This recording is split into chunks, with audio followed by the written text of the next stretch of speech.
روزے کی حالت میں بال اور ناخن کا کاٹنا یہ کیسا ہے؟ پوری تفصیل، مطلب کہ ایک ایک جز آپ کے سامنے ابھی بیان کروں گا انشاءاللہ۔ سب سے پہلی بات، آپ کے مسائل اور ان کا حل جلد نمبر 4 صفحہ نمبر 585 پہ کچھ باتیں ملیں گی۔ پہلی بات، ناخن کاٹنے کے بارے میں، چاہے آپ ہاتھ کے ناخن کاٹیں یا پیر کے ناخن کاٹیں، روزے کی حالت میں ناخن کا کاٹنا بلا کراہت جائز ہے۔ کوئی حرج نہیں، کوئی قباحت نہیں، آپ کے روزے میں کوئی فرق نہیں پڑے گا، آپ بالکل ناخن کاٹ سکتے ہیں، چاہے وہ مرد ہو یا چاہے عورت ہو۔ مردوں کے لیے سر کے بال کا کاٹنا کوئی حرج نہیں، بالکل ٹکلا ہو جانا، سر کے بال بالکل غائب کر دیا تب بھی کوئی حرج نہیں، روزے میں کوئی فرق نہیں پڑے گا۔ سر کے بال کی بات بتا رہا ہوں۔ اس کے بعد داڑھی میں ذرا تفصیل ہے۔ اگر ایک مشت آپ کی داڑھی ہو گئی ہے، ایک مشت سے جو زائد بال ہیں آپ ان کو کاٹ رہے ہیں، کوئی حرج نہیں، کوئی قباحت نہیں ہے۔ اگر ایک مشت آپ کی داڑھی نہیں ہوئی ہے، آپ اس کے بعد کاٹ رہے ہیں، یا پھر داڑھی ابھی چھوٹی چھوٹی ہے، اگ رہی ہے، آپ اس کو کاٹ رہے ہیں، سپاچٹ کر رہے ہیں، آپ اس کو جو ہے تراش رہے ہیں، ایسی صورت میں آپ کا روزہ مکروہ ہوگا۔ کیوں؟ اس لیے کہ داڑھی کا ایک مشت سے کم کر دینا یا داڑھی اگنے کے بعد اس کو چھیل دینا، تراش دینا، یہ گناہ ہے۔ روزے کی حالت میں گناہ کا کرنا یہ روزے کو مکروہ کر دیتا ہے، اسی لیے یہ مکروہ ہوگا، لیکن روزہ نہیں ٹوٹے گا، اس سے بھی روزہ نہیں ٹوٹے گا، روزے کے جہاں تک ٹوٹنے کی بات ہے، لیکن مکروہ ضرور ہو جائے گا، وہ بھی سخت مکروہ ہو جائے گا۔ اسی طرح مونچھ ہے، مونچھ کے بال ہیں، اس کے لیے بھی مردوں کے لیے کاٹنا بالکل جائز ہے، روزے کی حالت میں روزے میں کوئی فرق نہیں پڑے گا۔ اس کے ساتھ بغل کے بال ہیں، مردوں کے لیے ہوں یا عورتوں کے لیے، روزے کی حالت میں کاٹنا بالکل جائز ہے، کوئی حرج نہیں، کوئی قباحت نہیں ہے۔ اب اس کے بعد زیر ناف کے بال، زیر ناف کے بال بھی روزے کی حالت میں کاٹنے میں کوئی فرق نہیں پڑے گا، آپ کا روزہ بالکل درست ہے، کوئی حرج نہیں، روزہ نہیں ٹوٹے گا۔ لیکن ایک سمجھنے کی بات آپ کو میں بتا دیتا ہوں، ذرا سمجھیے، اس کو ذرا غور کریے۔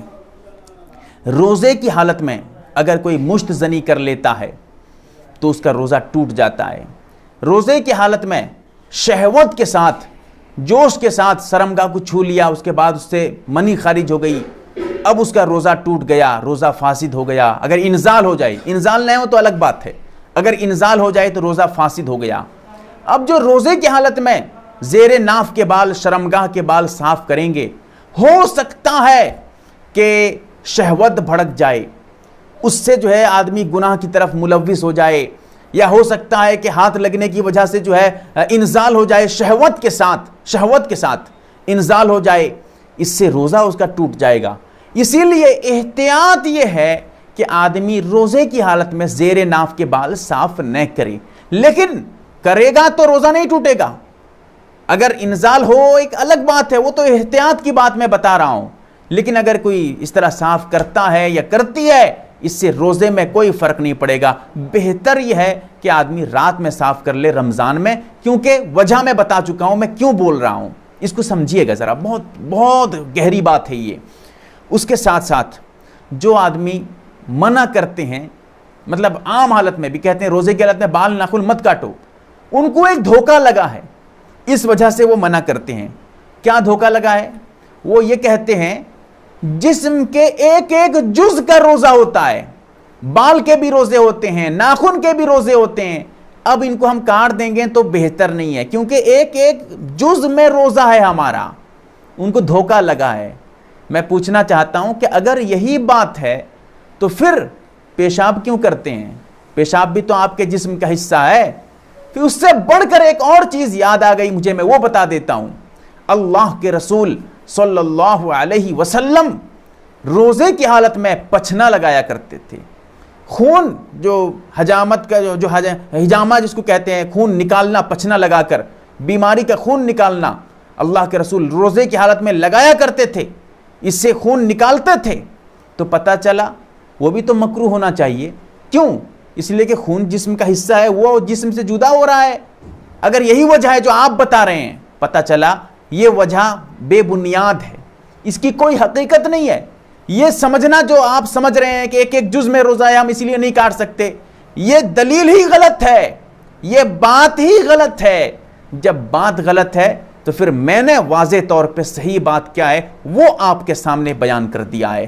اب انشاءاللہ پورے مسائل آپ سمجھ گئے ہوں گے، ضرور بتائیں کمنٹس کے ذریعہ، یا نہ سمجھ پائیں تو کمنٹس میں پوچھیں، علماء سے پوچھیں، اللہ سے دعا کریں کہ اللہ تعالی ہم تمام کو صحیح مسئلہ سمجھنے کی توفیق عطا فرمائے، آمین یا رب العالمین۔ MARB دینی معلومات چینل کو سبسکرائب کریں اور گھنٹی والے نشان کو ضرور دبائیں تاکہ ہماری ہر نئی ویڈیو آپ تک پہنچتی رہے۔ ویڈیو کو لائک اور شیئر ضرور کریں، اور ہماری ہر ویڈیو آپ اپنی چینل میں ڈال سکتے ہیں۔ نیز ہمارے ساتھ واٹس ایپ پر جڑنے کے لیے آپ اپنا نام اور مکمل ایڈریس کے ساتھ ایڈ لکھ کر میرے واٹس ایپ نمبر 8908939343 کو میسج کریں۔